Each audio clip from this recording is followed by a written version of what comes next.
Bonjour à tous, bienvenue dans ce troisième volet de la bataille de Mossoul, dans lequel cette fois-ci, je vais vous présenter les forces en présence. Et pour cela, je vais m'appuyer sur différentes sources, des articles de presse, des comptes Twitter et Facebook de certains organismes, comme celui-ci par exemple de l'armée irakienne. Évidemment, leur utilisation nécessite toutes les précautions qui sont liées à ce type de médias bruts. Mais à tout cela, eh bien, je vais ajouter également des magazines spécialisés dans le domaine militaire. On a notamment DCI qui a publié dans son dernier numéro un article sur le combat urbain, qui va être particulièrement important puisque la bataille de Mossoul à l'intérieur de la ville est en train de commencer depuis le début de cette semaine.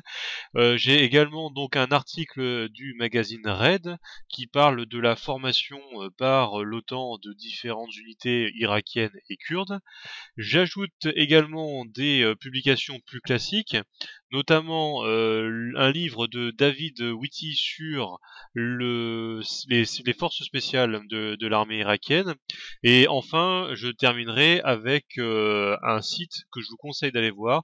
C'est celui de l'Institute for the Study of War, l'ISW, mais qui publie alors des putains de cartes magnifiques et en plus un super compte rendu. Alors ils le font à peu près une fois par semaine, mais ça permet d'avoir un superbe bilan et des analyses militaires qui, bon, c'est écrit en anglais, mais bon, c'est de l'anglais qui est assez facilement compréhensible.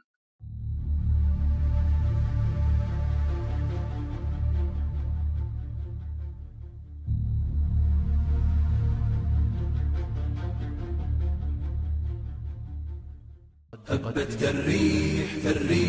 كالريح قوية شبت. Concernant l'État islamique, je dois vous faire part tout d'abord de mon étonnement, car quand j'ai commencé à préparer ce sujet, je m'attendais à avoir très peu d'images de soldats djihadistes en train de combattre, ou tout simplement en représentation. Alors quelle ne fut pas ma surprise lorsque je m'aperçois que dans certains médias, comme par exemple YouTube, eh bien on a directement des vidéos de propagande de la chaîne officielle de l'État islamique à la portée de tout le monde. Alors ça nous permet certes d'avoir des images, mais je suis quand même surpris parce que quand on prétend combattre la propagande de cet État islamique, eh bien je m'attendais plutôt à ce que ce genre de vidéo soit censuré. Enfin bref, concernant les effectifs, alors là il faut se référer aux estimations, et celles-ci varient de 3000 à 9000 combattants. Alors 3000 combattants, au vu des derniers combats et des pertes enregistrées ces derniers jours dans le rang des djihadistes, ça me paraît un peu trop peu, et puis 9000 c'est un peu excessif. Donc il faudrait plutôt tabler sur les estimations qui vont entre 5 et 7000 combattants. Alors sur ces derniers, il faut distinguer deux groupes. Vous avez la petite minorité, 1 millier de combattants à peu près, qui sont des étrangers, c'est-à-dire qui viennent en dehors de l'Irak, ça peut être des Maghrébins, ça peut être des Européens, et vous avez tout le reste qui est constitué d'éléments locaux, c'est-à-dire des Arabes sunnites du nord de l'Irak. Alors le gros de ces forces est positionné évidemment à Mossoul, mais vous avez un premier écran de troupes qui sont postées dans les différentes agglomérations situées autour de Mossoul, notamment à Bashika, à Bartella ou à Karadosh. Alors, si on ne connaît pas grand-chose de la structure et des unités de l'État islamique, en revanche, sur leur armement, il y a pas mal de choses à dire. Déjà, ce qu'il faut savoir, c'est qu'en 2014, lorsque l'armée irakienne a pris la fuite dans le nord de l'Irak, elle avait laissé derrière elle un nombre important de dépôts militaires. Et donc, les djihadistes ont fait main basse sur un matériel considérable. Rien qu'un chiffre pour vous le montrer, ils se sont emparés de 2000 Humvee, ces jeeps militaires américaines, avec la prise de Mossoul. Mais je n'oublie pas non plus les blindés en tout genre, souvent d'origine russe, les fameux chars T-72 également d'origine russe et qui équipaient l'armée irakienne, mais aussi les chars américains Abrams, dont vous voyez ici des photos, des chars qui ont été abandonnés suite à une bataille, tout simplement parce que leur équipage était encore trop inexpérimenté. Je n'oublie pas non plus les mortiers, les armes légères, les munitions, les uniformes en tout genre, etc. Ce matériel va être réutilisé ensuite par les djihadistes, notamment comme vous pouvez le voir ici à la bataille de Kobané avec ce char T-72, alors ce qui va augmenter évidemment fortement la puissance de feu de l'État islamique. Cependant, depuis le début de la bataille de Mossoul, il n'est quasiment pas fait mention d'utilisation de blindés ou de chars par les djihadistes. Alors je dis quasiment pas, en réalité parce que j'ai lu un article qui expliquait que durant la bataille de Mossoul, à l'intérieur de la ville, un des chars de l'État islamique, peint aux couleurs de l'armée irakienne, s'est infiltré dans les lignes justement de l'armée irakienne avant de se faire sauter. Donc en fait, un char qui sert d'une sorte de véhicule suicide. Alors cette disparition de l'utilisation des tanks et des blindés dans l'armée de l'État islamique s'explique par deux raisons. La première, c'est que les frappes aériennes depuis sont passées par là, elles ont détruit de nombreux matériels, et puis la deuxième raison est liée à la première, c'est que désormais les djihadistes ont peur d'utiliser du matériel lourd. Imaginez qu'ils installent une batterie de canons lourds ou qu'ils commencent à sortir un char de la ville, vous pouvez être sûr que dans la demi-heure qui suit, ils vont se faire détruire soit par un missile, soit par une bombe de la coalition. Alors le seul matériel lourd dont ils disposent, en réalité, ce sont les pick-up. Alors évidemment, matériel lourd entre guillemets. Alors pour ce qui est des pick-up, alors là, ils en ont énormément. On pourrait même presque dire que Toyota, c'est le premier fournisseur de l'État islamique. Alors ces pick-up servent évidemment à se déplacer ou à porter des armes lourdes, mais la mode chez eux en ce moment, c'est surtout de l'utiliser dans le cadre des voitures suicides. Alors j'en dis pas plus puisque on en verra dans le cadre de la présentation de la première phase de la bataille de Mossoul. Donc en fait, la base de l'armée de l'État islamique dans cette bataille de Mossoul repose sur le fantassin. Le fantassin avec son arme automatique, souvent l'AK-47, la Kalachnikov, et d'autres armes en tout genre, mitrailleuses lourdes et même RPG. Il est même fait mention d'utilisation du drone, et ça c'est quelque chose de nouveau. Donc en fait le principe c'est que vous attachez une bombe au drone qui va se déclencher soit au contact de la cible ou qui est déclenché à distance ou carrément qui largue des bombes comme vous pouvez le voir ici sur cette vidéo.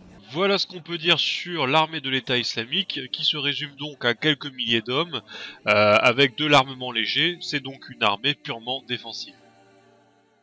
Oh, j'allais oublier la présentation de la force aérienne de l'État islamique qui se limite à cet appareil.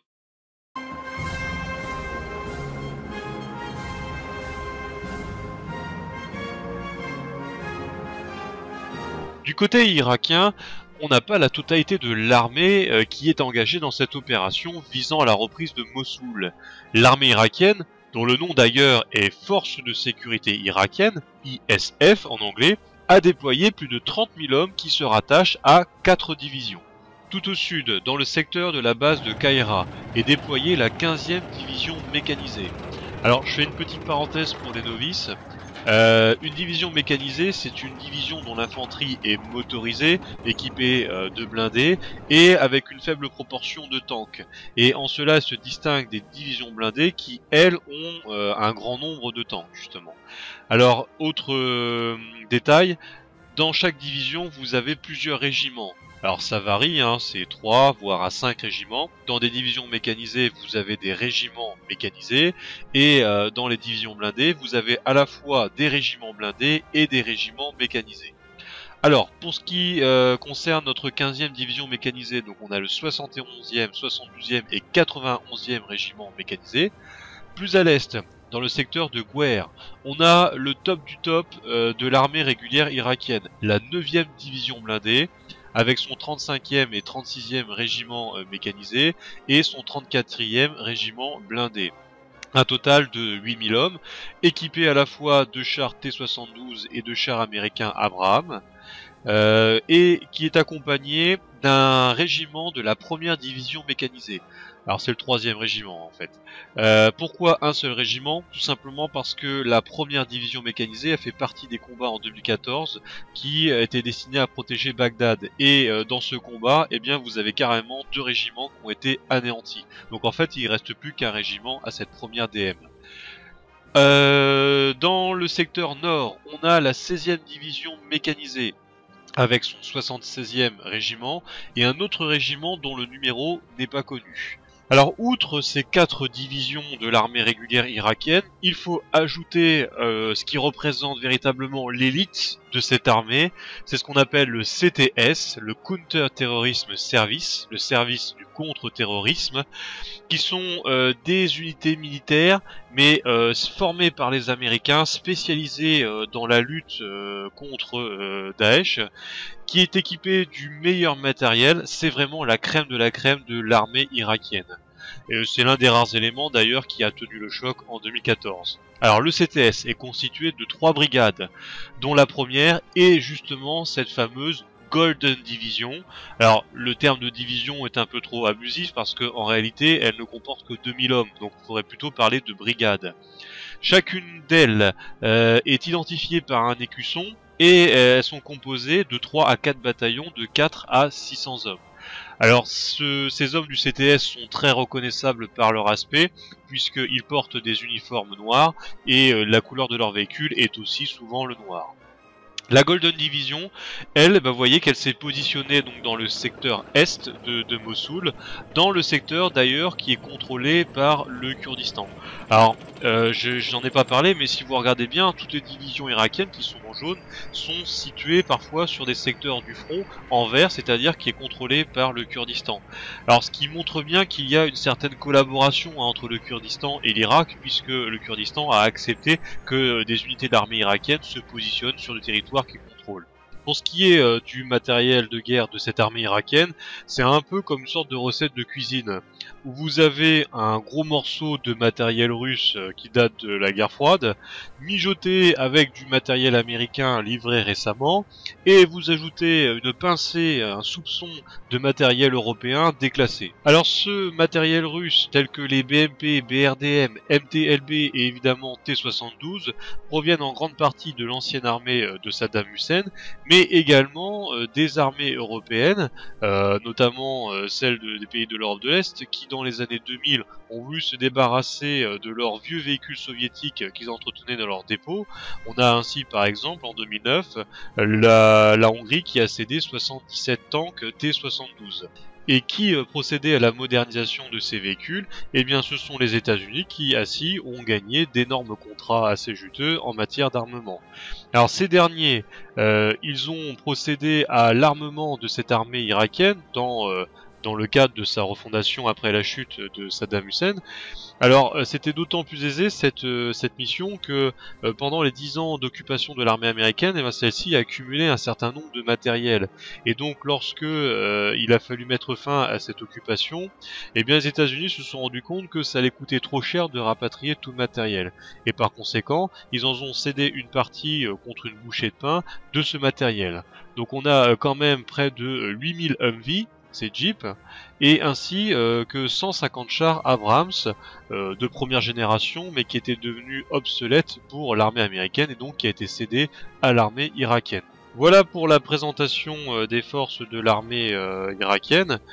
J'espère que cette présentation vous aura paru la plus complète possible et je vous donne rendez-vous dès maintenant pour le prochain numéro qui sera consacré donc à la présentation de l'armée kurde, des milices chiites ainsi que des différentes forces coalisées.